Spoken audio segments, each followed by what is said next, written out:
MEA ने press briefing में खोली पाकिस्तान की पोल। कहा पाकिस्तान के निशाने पर थे भारत के सैन्य ठिकाने। पाकिस्तान ने 36 लोकेशन पर किए 400 से ज्यादा ड्रोन अटैक।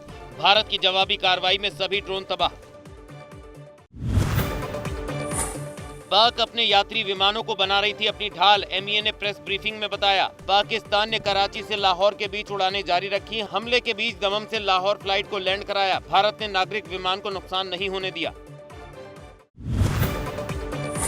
करतारपुर कॉरिडोर अगले आदेश तक बंद। एमईए ने प्रेस कॉन्फ्रेंस कर बताया पाकिस्तान जानबूझकर धार्मिक स्थलों पर कर रहा हमला।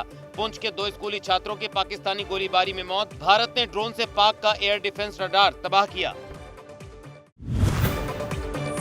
रक्षा मंत्री राजनाथ सिंह ने सीडीएस और तीनों सेनाध्यक्षों के साथ की हाई लेवल मीटिंग। तकरीबन 2 घंटे तक चली बैठक। रक्षा मंत्री को दी पाकिस्तान के खिलाफ कार्रवाई की जानकारी। भारत पाकिस्तान के बीच चल रहे तनावपूर्ण हालातों के बीच स्वास्थ्य मंत्री जेपी नड्डा ने की अहम बैठक। स्वास्थ्य सुविधाओं की तैयारियों पर की चर्चा। भारत पाक सीमा के पास स्थित सभी अस्पतालों में अलर्ट। पाकिस्तान पर भारत का जोरदार जवाबी प्रहार। आर्मी, एयरफोर्स और नेवी ने एक साथ खोला मोर्चा। लाहौर, कराची, रावलपिंडी समेत कई बड़े शहरों पर जबरदस्त एक्शन। पाकिस्तान पर भारत का जोरदार जवाबी प्रहार। आर्मी, एयरफोर्स और नेवी ने एक साथ खोला मोर्चा। लाहौर, कराची, रावलपिंडी समेत कई बड़े शहरों पर जबरदस्त एक्शन।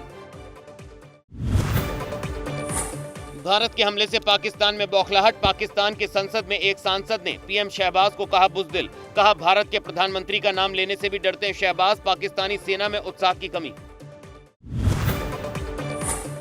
ऑपरेशन सिंदूर के लिए आरएसएस प्रमुख मोहन भागवत ने सेना की सराहना की। आतंक के खिलाफ सरकार और सेना का किया अभिनंदन। कहा संकट की घड़ी में पूरा देश एकजुट है और सेना के साथ। पंजाब के होशियारपुर में गांव में चाइनीज मिसाइल। पाकिस्तान की तरफ से दागी गई मिसाइल को भारतीय सेना ने किया था नाकाम। चाइनीज वेपन का इस्तेमाल कर रहा पाकिस्तान। भारत पाक तनाव के बीच आईपीएल के बचे हुए मैच स्थगित। सुरक्षा के मद्देनजर बीसीसीआई ने लिया फैसला। सितंबर के महीने में खेले जा सकते हैं आईपीएल के बचे हुए मुकाबले। एशिया कप के आयोजन पर भी संशय। आईपीएल के शेष मैचों को स्थगित करने के फैसले पर एसपी प्रमुख अखिलेश यादव का बयान। कहा सरकार के पास कुछ इनपुट रहा होगा। हम सरकार के फैसले के साथ हैं।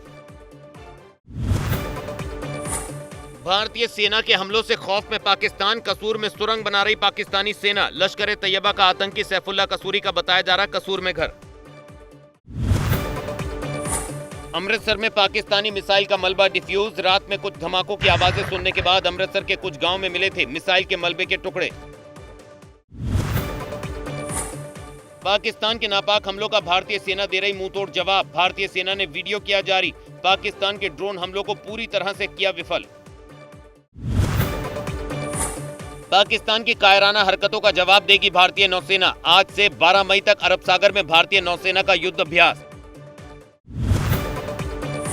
पाकिस्तान में फिर दिखा आतंकियों का गठजोड़। 7 मई 2025 को खैबर पख्तूनख्वा में जैश और अल-बद्र ने की थी भारत के विरोध में साझा रैली। पाकिस्तान पर ताबड़तोड़ गोलीबारी के बीच भारत ने चिनाब नदी पर बने सलाल डैम के 3 गेट खोले। पाकिस्तान के कई इलाकों में बाढ़ का खतरा। पहलगाम आतंकी हमले के बाद भारत ने पाकिस्तान पर पानी रोककर ही शुरू किया था प्रहार। उरी में एलजी मनोज सिन्हा ने मौजूदा हालात का लिया जायजा। कल से लगातार पाकिस्तान की ओर से उरी और आसपास के इलाकों में हो रही है जबरदस्त फायरिंग। उरी में सीमा से सटे गांव के लोग लगातार कर रहे पलायन। जम्मू कश्मीर के उरी में सिविलियन इलाकों को पाकिस्तान बना रहा निशाना। हमले से लोगों के घरों को पहुंचा नुकसान। बॉर्डर पर लगातार फायरिंग कर रही पाकिस्तानी सेना।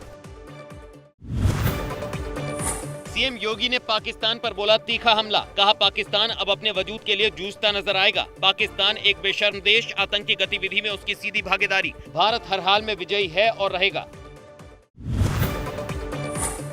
भारत पाकिस्तान तनाव के बीच दिल्ली में ऐतिहासिक इमारतों की बढ़ाई गई सुरक्षा। लाल किला, कुतुब मीनार के पास बढ़ाया गया पुलिस बल। सीसीटीवी कैमरों से की जा रही निगरानी। दिल्ली की ऊंची इमारतों में लगे सायरन। जंगी सायरन का कई इलाकों में किया गया टेस्ट। दिल्ली सरकार ने कहा सुरक्षा दृष्टि से तैयारी। परेशान न हो लोग, घबराने की कोई जरूरत नहीं।